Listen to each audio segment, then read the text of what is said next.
Hello everyone and welcome to the Green Man channel. Hope you're doing good and well. So it's that time of the year when I share my favourite albums from the past 12 months, and this time I'm talking about my top 24 albums from the past year. I usually do a top 20 albums, but for this year, for 2024, I'm doing a top 24 albums of the year. So just the usual preamble here. I mean, if you're used to my channel, you already know I don't always just talk about metal albums. I do sometimes talk about albums where I draw from other genres such as pop and indie, and that will be somewhat reflected in this list. You won't always see metal albums in this countdown, so that's just something to be aware of first, particularly if you're new to the channel. Another thing to say is that this is very much a personal list. It won't be the same as your own, but I always think that's kind of the joy of doing this, is to share our different tastes in music and to see where we differ, and maybe where we're the same, where we have the same favourite albums as well. And the last thing I want to say before I start this top 24 albums list of the year is that I'm getting quite close to 600 subs at the moment at the point of recording this video. I think I'm on around the 590 mark. So if you're new to the channel, or if you maybe enjoy visiting the channel, especially for my year-end videos, then do drop a like and a sub. It supports the channel and encourages me to continue to do more of this sort of content. Anyway, with that all being said and done, let's not waste any more time and start my countdown of my favourite albums of 2024. And at number 24, it is Sear Bliss with their album Heavenly Down. This is a black metal album which incorporates brass instruments into its sound as well. Very interesting stuff. I really enjoyed this album. I think it's a really solid release. I really like the final track on this one, Feathers in Ashes, which is part of the reason why it's made it to my year-end list, actually, because I just particularly love that track. So it comes in here, it sneaks in, just squeezes in at number 24. Coming in at number 23, we've got the project of Shannon Hewitt, who you might know from Actors. This is Leathers and their album Ultraviolet, and this is a pure synth pop album, actually, I would say, but it's very catchy, very memorable, and one that I've enjoyed listening to on my commutes to and from work, for example, and it's just got lots of replay value, so it has made it to my list mostly for that reason at number 23. Coming in now at number 22, we've got Caligula's Horse and Charcoal Grace. These Aussie proggers just don't seem to ever dip in quality with what they do, and this album I think is excellent. I'm surprised it's not made it higher on my list, actually. It only comes in at number 22, but yeah, still great stuff from these guys. As I say, there's just no dip in quality from what they do as they go from album to album, and another great album here in Charcoal Grace. Now at number 21 we've got Jerry Cantrell, the legend himself, and his release I Want Blood. What a great album this was. I really love Echoes of Laughter, and it comes at the end of the album. I'd say it's drawing on a dark, heavier sound than the previous album, Brighton. I think this is really good though. It's sort of just like Jerry going a bit more into the darker version of his Alice in Chains kind of style, and I really enjoy this release. Excuse me. Coming in at number 20 now, we've got Officium, Triste and Hortus Venenum. And now I really like doom metal, particularly when it's very melodic. A lot of doom metal sometimes is a bit too slow almost for me, but I really love melodic doom, and I really love this kind of atmospheric doom from this band Officium, Triste. And Hortus Venenum, I think, has some really great sort of towering, crushing guitar riffs, and it's just a really beautiful album to listen to. I really like Anna's Woe on this one. That's probably my favourite track. So Officium, Triste comes in here at number 20. Now at number 19 we've got Evoking Winds with Your Rivers, which was inspired by the Witcher series, actually, the series of fantasy books. And certainly you can hear that in the music. There's actually some spoken word moments in that, which I think spoken word moments in this album are actually okay. They don't detract too much from the material itself, and obviously are relevant to the story of The Witcher as well. And I really enjoy the lighter Skellige on this record, as well as the Brotherhood of Brenna, I think it's called. Really good album, actually. Really enjoyed the melodic guitar solos on this record, and just the crushing kind of black metal sound alongside that. Works really well for me. Really liked this Atmo Black release in 2024. Coming in next at number 18, we have got the Pink Floyd legend David Gilmour with his first solo album in 9 years. This was, of course, called Luck and Strange. For a moment there I totally forgot the name of the album. That was good. But I really enjoy this album. I really like the title track Luck and Strange, as it happens, actually. Really love Scattered. David Gilmour kind of bringing those signature guitar bends to his guitar solos on this album as well, which always kind of moved me, and I really enjoy those. And it's just, you know, he always, I think, always produces something that's at least good. And I think this album is actually really good. And I enjoy the track where he collaborates with his daughter Romani as well. Really great stuff from David Gilmour, I think. And whilst, yes, it's a very mellow album, I still think it's a very engaging album. And yes, typically Gilmour, but for me, as a lover of his music, I have no problem with that whatsoever. Now, coming in next at number 17, we've got Aquilus with Bellum II. This is a one-man project from Australia. And a really interesting kind of authentic album, I guess, which incorporates lots of classical elements alongside its black metal. And of albums of this kind, I think this one's just really unique because it is very sort of really does push forward those classical elements in the record. Really like this album by Aquilus, and it's my number 17. That's right, I'm on number 17, aren't I? So number 16 is Devenial Verdict with Blessing of Despair. Really like this Finnish Death Doom album. I would describe it as some really great heavy riffage, whilst it has this sort of lingering dread about it at the same time. One that's probably gone under your radar. And if there was one song I'd recommend to you from this album, it's probably Garden of Eyes. It's absolutely crushing, really great sound, really heavy chugging. And if you like that kind of thing, you probably very much enjoy this album, I guess, as a whole as well. Next up, at number 15, we have got Frozen Crown and War Hearts. Now, I have really found myself loving power metal more and more recently. Even so, I did a top 10 power metal albums of all time in the very recent past on the channel. And Frozen Crown are a relatively recent discovery. I discovered them through, I think it was Call of the North last year. So they're pretty prolific. They release albums quite regularly as well. They're very consistently good, this band, and in power metal, one of the shining stars to me of the scene right now. I love Jade's vocals, and this has got Federico Mondelli, is that his name?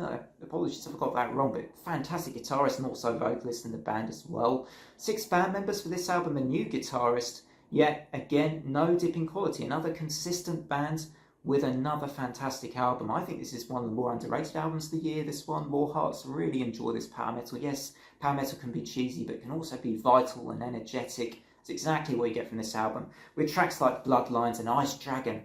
Ice Dragon, what a song at the end of this one. So that is my number 15. Coming in next at number 14 is Time by Infected Rain. Might be a surprise choice somewhat. I know this certainly in this community, it had somewhat a mixed reaction. I saw some channels liking this one, some channels really not liking this album. But I really enjoy it. I am a big fan of Lena's vocals, I'll admit. So there's an element maybe of bias because I love Lena's vocals so much. But I do actually genuinely think this is their most nuanced album. Like, the musical developments in each track just work for me. There's big heavy riffs at times, you know, big blasts, and working well in tandem with Lena's crushing vocals. And I just think it's a really good album for me personally, and it has made it here to my number 14. At number 13, we've got Suldusk with Anthesis, and another great vocalist here in Emily Highfield. So I think this album could be one of the dark horse albums of the year. Thoroughly deserves its place at number 13, I think, on my list. Love the layered vocals and the vocal harmonies from Emily Highfield. And it's just, you know, I would describe it as meditative, but I think this album almost feels like that's doing it in injustice just to say it's a meditative album. I mean, there's a lot of depth and meaning, I think, in this album too. And it really does explore soulfully a lot of different sounds and a lot of different interesting vocal layerings. Superb album, let's just be honest about it. I think this is a superb album and it deserves its spot at number 13 on my list.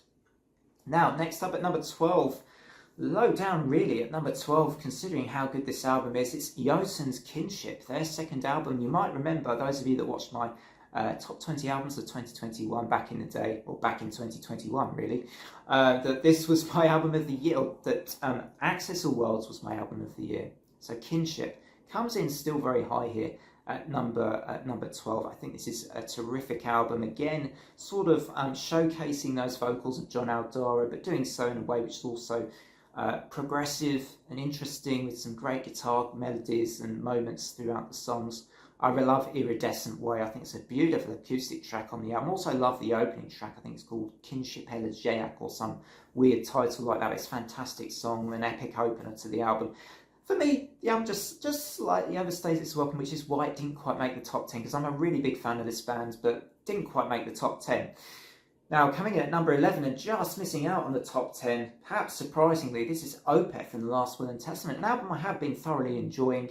I just think this is classic Opeth in a way. It's a masterclass in putting together a progressive album, you know, a full concept album, the first since Still Life. I think Michael is on top form with his growls here. Would have loved the album just to be a fraction heavier for me to go along with the growls. Some great guitar hooks would have also not gone amiss, but this is still a fantastic, beautifully woven together record with Ian Anderson featuring as well on flutes. So, you know, you've got it all if you're a prog fan here. This is just a great prog album, and it makes it here at number 11.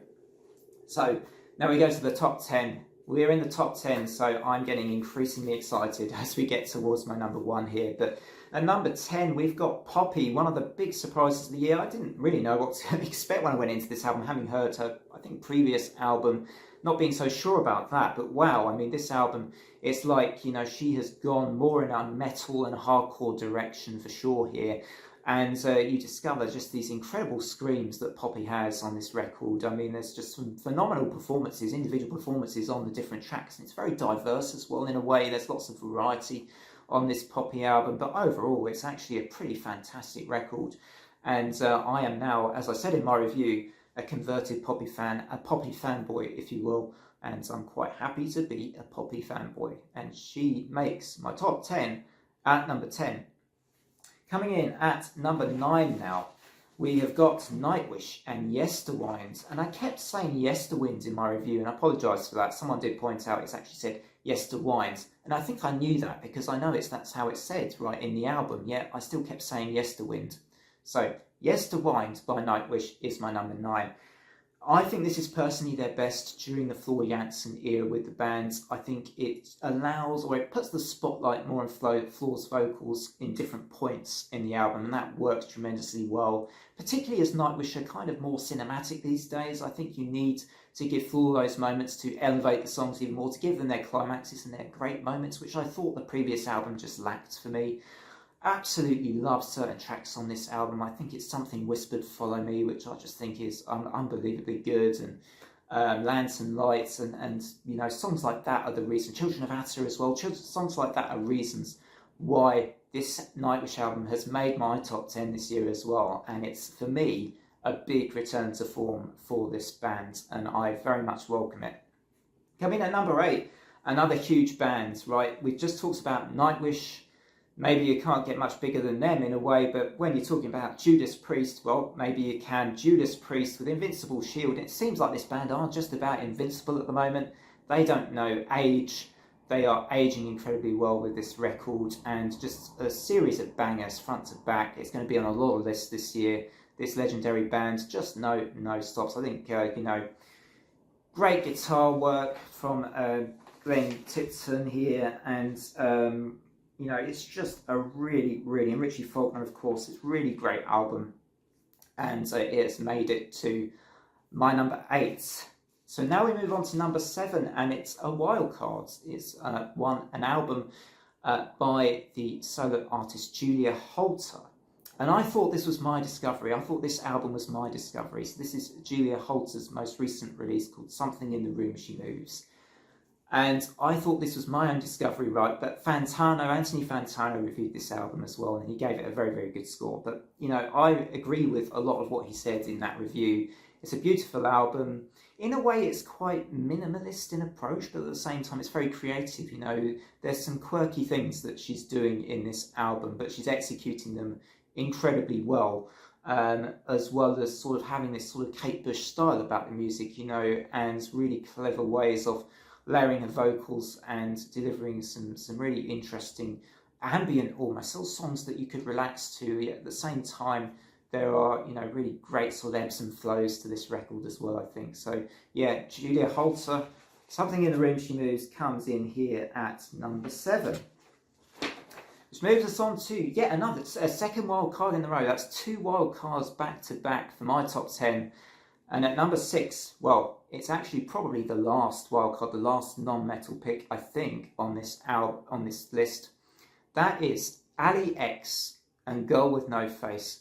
And I love this album. I mean, it is unashamedly sort of taking that 80s pop sound, but delivering it in just a really great way, I think. And, you know, adding sort of a lot of, you know, making you kind of emotionally invested in this album as well, because there's a lot of meaning in the songs that Ali X is putting into this record here. 4 years on since Cape God, and that I also quite enjoyed that album, I think, if I vaguely remember that one. But I love songs on here, particularly like Galena, which I feel like is a mixture of a Madonna and Whitney Houston song from the 80s, but done in Ali X's own way.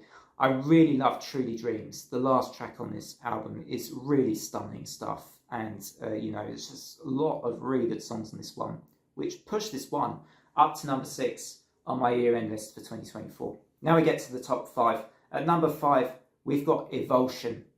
It's death metal outfit with verily spiritual putrefaction. And this is just, you know, crushing death metal, front to back, uncompromising, quite technical at the same time, occasionally melodic. Throws in influences from a lot of different other bands, but I think does so in a surprisingly cohesive way, and you get actually a pretty fantastic death metal album, probably one that's gone under your radar. So don't miss out on Evoltion's Spiritual Putrefaction. Make sure you do check that one out, because I dare say out of lots of these albums, that one's probably gone under your radar. So that's Evoltion in at number 5. At number 4, we've got a Crypt Sermon with the Stygian Rose, one of my favourite, well, perhaps it is my favourite doom metal release of the year, epic doom in style. Bruce Wilson, the vocalist, got to get these names right? Bruce Wilson's vocals, I think, really soar above the music on this album. They are really spectacular, and you need that with such a big sound. I mean, it's a really towering, really epic sound, as it should be for this kind of a genre of music. But these vocals really, I think, just bring this whole album to a whole other level. And, you know, I love that last track with those huge, gigantic chords, and just the production on this is also brilliant. I think really good shout out for the production on this record, which I really enjoy. And I love that artwork. Just pretty much everything about this Crypt Sermon record is a hit for me, and that's why it's at number 4, Crypt Sermon, The Stygian Rose. Now, coming in at number 3, we have an album which I think, whilst I heard it talked about on quite a few channels, I'm not sure it will make many year-end lists, but it's definitely making mine. At number 3, Illumishade, Another Side of You. You may know these guys because Jonas Wolf and Fabian Erni from Elverti are in this band, but I think I like this more than a lot of Elverti's albums. This is a superb album, this Illumishade album.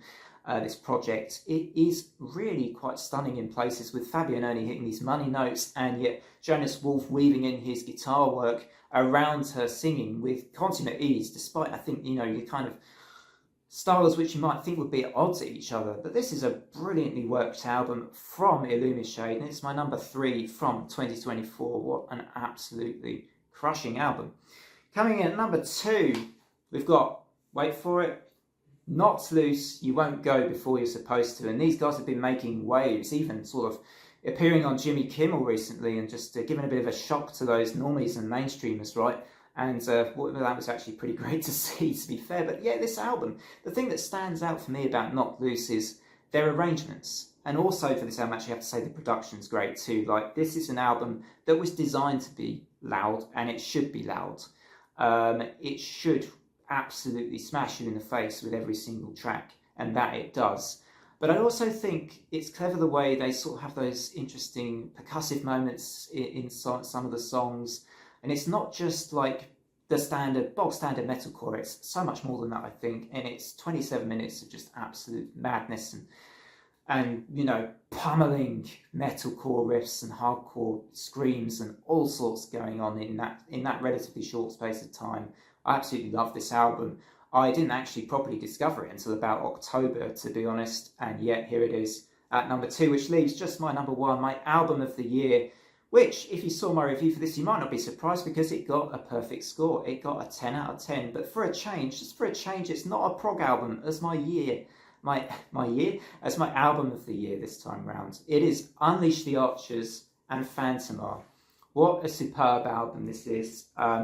Brittany Slayes and Scott Buchanan, I just think, you know, Brittany Slayes' vocals and Scott's drumming are just fantastic on this record. And I think that, you know, I love the concept personally. You know, it's been done quite a bit before, but I love their spin on it. And I love the way they also have their sort of modern power metal sound, but they In this album, it's combined extremely well with a sort of 80s arena rock sound, and it's just start to finish an electrifying ride for me, this album, and really a good one for me to revisit a lot. Replay value has made sure, this has sealed this #1 spot for me, because this album has fought off a lot of really tough competition, and what has made it one ultimately is that thing called replay value. I've been back to this album a lot. I love tracks like Gods of Decay. I really love Phantomar, the title track, Ghosts of the Mist, I think it is, towards the end. I mean, it's just these thunderous, roaring vocals as well from it, thunderous guitarists and roaring vocals from Brittany throughout the album. This is my album of the year for this time round for 2024. That's Unleash the Archers and Phantomar, or should I say, Phantomar. Until next time, thanks everyone, and it's bye for now. Hope you enjoyed the list.